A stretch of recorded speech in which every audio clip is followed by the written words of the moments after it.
आइए या कोण विचारणार आहे का डायरेक्ट बोलू का? अच्छा, अरे वा.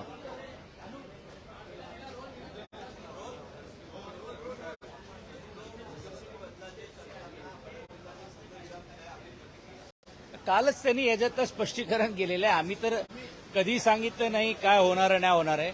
पण आपण अनेक वेळा ज्यावेळी दिल्लीवारी होतात, आज उपमुख्यमंत्री पण दुसरे उपमुख्यमंत्री पण दुसरे दौऱ्यावर गेलेले, तर या चर्चा ज्यावेळी होतात आणि आपल्या माध्यमातून होतात, अशी त्यांच्यावर वेळ यावी की त्यांनी स्पष्टीकरण करून या संपूर्ण विषयावरती विराम आणावा. हाही एक दुर्दैवाचा भाग आहे. मुंबई शहरामध्ये महानगरपालिकेच्या कार्यालयामध्ये पालकमंत्र्यांचे कार्यालय केले गेलेले आहेत. बॉडी नसल्यामुळे हे कार्यालय तिकडे केलं झालं असं स्पष्टीकरण राज्याचे उपमुख्यमंत्री अजितदादांनी देण्याचं काम केलं. त्यांनी हेही सांगितलं की आम्ही दोघं पालकमंत्र्यांशी बोलू. मग आमचं म्हणणं असं आहे की हे जर असं न्याय तर पुण्याला पण पालकमंत्र्यांचं कार्यालय उघडा, पिंपरी चिंचवडला उघडा, नाशिकला उघडा, ठाण्याला उघडा. तिकडे पण 2-2 वर्ष बॉडी नाहीये ना. आणि दुर्दैवाने म्हणावं लागेल की मुंबई शहरामध्ये पालकमंत्र्यांचं कार्यालय हा आता राजकीय बसण्याची जागा झालेली आहे. अनेक माजी नगरसेवक भारतीय जनता पार्टीचे किंवा आता जे तुटून आलेले जे आमच्याकडनं जे गेलेले आहेत हे तिकडे जाऊन बसतायत. आणि माझं म्हणणं इकडे जनता बसते की इतर लोक बसतायत आणि कुठचे विषय ते घेत आहेत, कुठचे जनसामान्याचे लोकांचे विषय या आठवड्याभरामध्ये सोडण्याचं काम केलेलं आहे. स्थानिक संस्थेच्या वरती अतिक्रमण करण्याचा हा अभिनव प्रयत्न जे चाललेले आहेत, मुंबईकर याला निश्चितपणे पुढच्या काळामध्ये जाब विचारल्याशिवाय राहणार नाही आणि उत्तर दिल्याशिवाय राहणार नाही.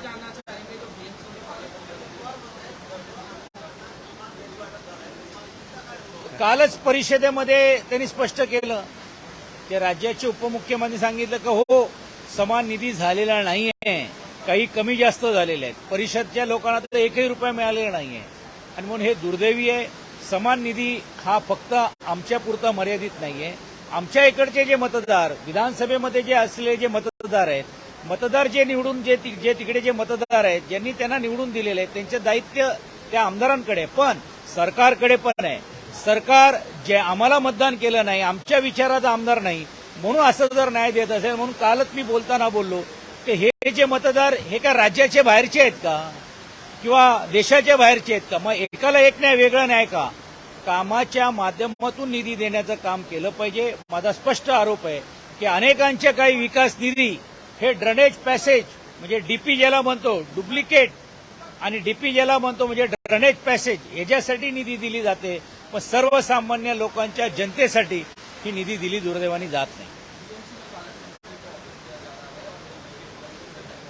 दुर्दैव की बात है कि महानगर पालिका के कार्यालय में जनता दरबार के लिए अगर पालक मंत्री जाते तो मैं समझ सकता था. उन्होंने उनका खुद का कार्यालय किया क्योंकि बॉडी नहीं है, इसके लिए उन्होंने कहा कि 2 साल से पूरी बॉडी नहीं है, महापौर नहीं है, इसके लिए पालक मंत्री जी को लोग मिलने आते हैं, तो ये कार्यालय किया. आज भी हमारा दावा है कि ये कार्यालय वहां पे पॉलिटिकल अड्डा हो गया है. मैं पूछना चाहता हूं सीसीटीवी के फुटेजेस के माध्यम से कितने जनता के लोग वहां पे आए, कितने लोगों की समस्या छुड़ाने का काम किया, फिर कौन जाकर वहां पे बैठ रहा है और बैठ रहा है तो किसके विषय लेकर बैठ रहे हैं. ये सब दुर्दैव की बात हो रही है और इसीलिए हमने कहा कि यही न्याय यहाँ है तो पुणे में भी दीजिए, पिंपरी चिंचवड में क्यों नहीं बैठते. फिर हर जिला परिषद में और हर छोटे छोटे महानगरपालिका नगरपालिका में जब पालक मंत्री ही जाकर बैठने लगे तो वहां के सीओ क्या काम करेंगे, वहां के महापौर क्या, जो आने वाले महापौर क्या काम करेंगे, और वहां के जो माजी नगर सेवक है वो लोगों के सामने कैसे रहेंगे. इसीलिए पॉलिटिकल एडजस्टमेंट करने के लिए और इतनी हावी हो गई है भारतीय जनता पार्टी को कि लोकशाही से हम अगर नहीं ला सके तो हम ठोकशाही से इस महानगर पालिका को काबिज करेंगे. ये जो उनका सपना है वो मुंबईकर कभी पूरा नहीं करेगी. निधि के बारे में भी समानता नहीं है. हम तो हमेशा कह रहे हैं कि हमारे यहाँ के जो मतदार हैं वो क्या बांग्लादेश से आए हैं क्या कोई दूसरे देश से आए हैं, वो यहाँ के नागरिक नहीं है क्या? क्योंकि वो हमको मतदान करते इसलिए उनके ऊपर अन्याय करने का काम आप कर रहे हैं, क्योंकि वो हमारे विचारधारा से और आपके विचारधारा में नहीं आ रहे हैं. ये बहुत ही गलत बात है. इसके बारे में राज्य के उप मुख्यमंत्री जी ने हमको आश्वासित किया कि हम देखेंगे. अगर देखा ठीक है, नहीं तो हम जनता में जाएंगे और जनता को बताएंगे कि किस तरह की राजनीति हो रही है। आज आरोप करने का काम कुछ लोग करते कि आपके कारकिर्द में ये हुआ, ऐसा हुआ। कोविड के 2 साल में विकास निधि कामों को देकर दी गई, लोगों को देखकर दी नहीं गई। कभी भी राज्य के तब के मुख्यमंत्री जी ने कोई भी ऐसा एक ड्राफ्ट बताया कि इसमें साइन किया कि ये पार्टी को दिया जाए और ये पार्टी को दिया नहीं जाए, ऐसी कोई भूमिका नहीं ली थी। फिर भी राजनीति कर जिस तरह से सभी विधायकों को और जो सत्ता के विरुद्ध में जो विधायक है उनके ऊपर जिस तरह से अन्याय की जा रही है, हम जनता की आवाज बोलकर इस हाउस में हम बात कर रहे हैं। नहीं होगा तो जनता की अदालत में जाकर इसके बारे में हम जवाब पूछेंगे।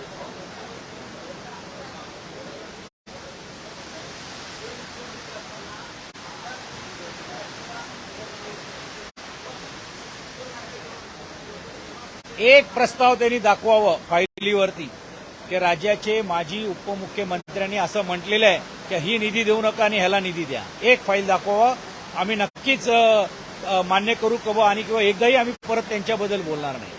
अनेकांच्या प्रस्तावावरती त्यांनी स्थगिती उठवली म्हणजे काही मोठं काम केलं नाही, ते कामं विकासाचे होते म्हणून झालं।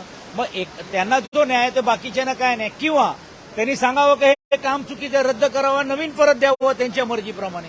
त्यांना जर आमच्या माध्यमातून पण निधी द्यायचा नसेल तर स्वतः नारळ फोडावं, अजून काय करायचं। पण सर्वसामान्य जनता, आदिवासी समाजाकडनं आलेली जनता, मागासवर्गीय समाजाकडनं आलेली जनता, आम्हाला सर्वांना ज्यांना निवडून देण्याचा प्रतिनिधित्व ज्यांनी केलेलं आहे त्या लोकांकडे जर आम्ही न्याय देण्याचं काम केलं नाही तर ह्याची जबाबदारी शासनावर जाते।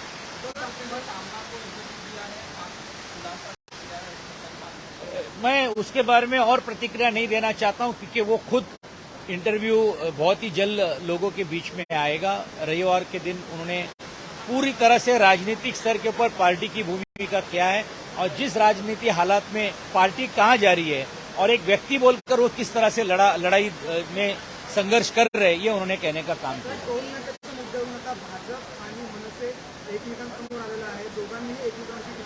चला बरं आला, एवढे दिवस जे एकमेकांना टोळवा टोळवी करत होते, टोलच्या निमित्ताने तरी देखील ह्यांचे संबंध अजून लोकांच्या समोर आलेले आहेत आणि मला असं वाटतं कधी कधी लाव रे तो व्हिडिओ असं म्हणायला काय हरकत नाही।